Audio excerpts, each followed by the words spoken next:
అందరికీ నమస్తే. ఆంధ్రప్రభకు స్వాగతం. నేను మీ సంతోషి. ప్రస్తుతం మనతో ప్రముఖ రాజకీయ విశ్లేషకులైనటువంటి చిట్టిబాబు గారు ఉన్నారు. నమస్తే సార్. నమస్తే. సార్, ప్రస్తుతం ఫోన్ ట్యాపింగ్ ఇష్యూ అనేది 2 తెలుగు రాష్ట్రాల్లో హాట్ టాపిక్ గా మారింది. అంటే ఈ ఫోన్ ట్యాపింగ్ వ్యవహారంలో ఎమ్మెల్సీ కవిత పేరు కూడా వినిపిస్తుంది. కాకపోతే సైలెంట్ గా ఉండడానికి గల కారణం ఏంటి సార్? సైలెంట్గా ఉండడం ఏం చేయాలి, ఏం చేయాలి కాదమ్మా. వీళ్ళేదో అపోజిషన్ రూలింగ్ పార్టీ సైలెంట్గా మీరు పెడతారు తెలుసు. మీరు అధికారంలో ఉన్నారు, మీరు అధికార దుర్వినియోగం తప్పితే మరొకటి లేదు, ప్రజల డైవర్షన్ తప్పితే ఇంకోటి లేదు. మీరు చేసిన ప్రామిసులు అన్ని సన్నాసి ప్రామిసులు.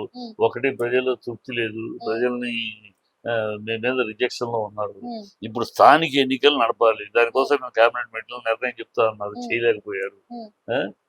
చేయలేరు, ఎందుకని ఇప్పుడు ఎన్నికలు పెడితే గుండు సున్నా వస్తుంది కనుక కొంచెం బాగుపడేదాకా మన వాళ్ళ పరిస్థితిలో ఉన్నాం, కొంచెం బాగుపడేదాకా అవుతారు. అది ప్రజలకు చెప్పాలి, ఎందుకు ఎన్నికలు పోస్ట్పోన్ చేస్తున్నారు.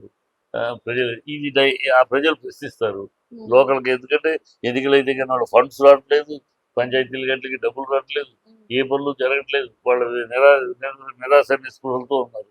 సో వాళ్ళని డైవర్ట్ చేయడం కోసం అని ఇది నేను ఇవాళ ముద్దున ఒక స్టేట్మెంట్ ఇచ్చాడు కానీ రేవంత్ రెడ్డి గారు, ఒక సీఎం కాబట్టి దమ్ముంటే అసెంబ్లీకి రా. ఒక సీఎం భాష ఏదండి, కేసీఆర్ దమ్ము. నువ్వు అసెంబ్లీకి ఆయన రాట, ఆయన మొహం చూస్తే కానీ నీకు మేలుకొలుపు రాదా ఏంటి? బుర్ర పని చేయట్లేదా? ఆయన మొహం చూస్తూ ఉంటేనే బుర్ర పని చేస్తా. ఆయన వస్తాడు రాడు, నీవు పరిపాలన నీది, అధికారంలోన నువ్వు, ప్రజలు చేయాల్సింది నువ్వు. ఆయన రావాలి, దమ్ముంటే దమ్మేంటి, దీనికి దమ్ము ధైర్యాలు ఏంటి? ఏం భాష ఏంటో. ఒక చీఫ్ మినిస్టర్గా మాట్లాడుతున్నామే, ఒక చీఫ్ మినిస్టర్గా 10 ఏళ్ళు రాష్ట్రాన్ని పరిపాలించిన ఒక ఎక్స్ సీఎం రెఫర్ చేస్తూ మాట్లాడుతున్నామే. ఒక కల్చర్గా మాట్లాడదాం, ఒక పద్ధతిగా మాట్లాడదాం, ఒక సంస్కారవంతంగా మాట్లాడదాం, ఒక సభ్యతగా మాట్లాడదాం. ఏమీ లేదు సీఎంకి. దమ్ముంటే అసెంబ్లీకి రాండి, ఏంటి దమ్మేంటి అసెంబ్లీకి రావడానికి? ఏమిటో వస్తే ఏంటి పీకేస్తారా? ఏం చేస్తారు?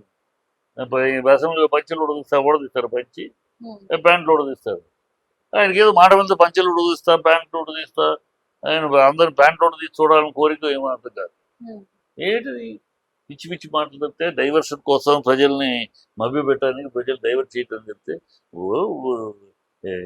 టెలిఫోన్ ట్యాపింగ్ అయిపోయిన సంవత్సరం అయింది, కాలం గడిపేస్తారు దాని మీద. ఆ కేసు ఈ కేసు అని హైడ్రా తోటి మొదట్లో ఒక 6 నెలలు గడిపారు, మూసీ నదితోటి ఒక 3 నెలలు గడిపారు.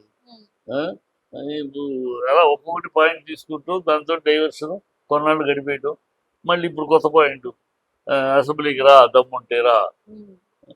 ఈ వాగుడికి ఆయన సమాధానం చెప్పాలి. మేము వెంట్రుకు కూడా లెక్క చేయలేదు. మీ వాగుడు ఏనుగు ముందు కుక్క మరుగుడు కింద చూస్తాడు. మీ మాటలకు సమాధానం చెప్పాలి, తర్వాత ప్రజలకు చెప్పుకుంటారు సమాధానం. మీ వాగుడికి, మీ సంస్కారహీనమైన భాషకి సమాధానం చెప్తే ఇక్కడ కూర్చోరు కదా. అది అంత డైవర్షన్ పాలిటిక్స్ అంతే, ఇంకేం లేదు. అమ్మాయి ఈయన అన్నాడని కాంగ్రెస్ వాళ్ళు వాగుతున్నారని అమ్మాయి ఎగబడి మాట్లాడాల్సిన అవసరం లేదు. ఉంటే పెట్టుకోండి, కోర్టు తెలుస్తుంది కదా. ఇప్పటికీ కోర్టు చాలా విషయాల్లో మిమ్మల్ని తేల్చింది, మిమ్మల్ని ముట్టుకేలేసింది, ఇంకా చాలా వేస్తుంది సార్. అంటే ఈ విషయంలో సిట్ పిలిస్తే వెళ్తారా ఈ ఇష్యూ పైన?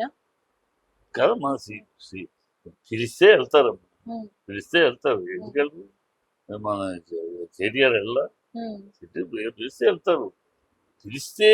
మీరు పిలిస్తే దాని పర్యవసానాలు వాళ్ళు అనుభవిస్తారు కదా. ఆధారాలు ఏమీ లేకుండా కూడా పిలిచి అవమానించారు, ప్రజల ముందు మీరు భంగపడాల్సి వస్తుంది, ప్రజలకు సమాధానం చెప్పాల్సి వస్తుంది. ఊరిని ఈ షోకులు హడావిడి చేసేసి ఆయన అరెస్ట్ చేస్తున్నాం, ఈయన అరెస్ట్ చేస్తున్నాం, ఈ డ్రామాలు బిల్డప్లు చేసి ఎంతకాలం గడుపుతారు? ఏంటి రేవంత్ రెడ్డి ఇప్పుడు ఏంటి, ఆయన అన్నకి 1000 కోట్ల ప్రాజెక్ట్ చేసే డబ్బులు ఎక్కడిది? ఆయన వియ్యంకుడికి 800 కోట్ల ప్రాజెక్ట్ చేసే డబ్బులు ఎక్కడి నుంచి వస్తాయి? డబ్బులు కోటీశ్వరులు, 1000 కోట్ల అధిపతులు ఎట్లా అయిపోతున్నారు నీ కుటుంబ సభ్యులు? ఇవన్నీ వస్తాయి, ప్రజల్లోకి ఇవన్నీ వస్తాయి.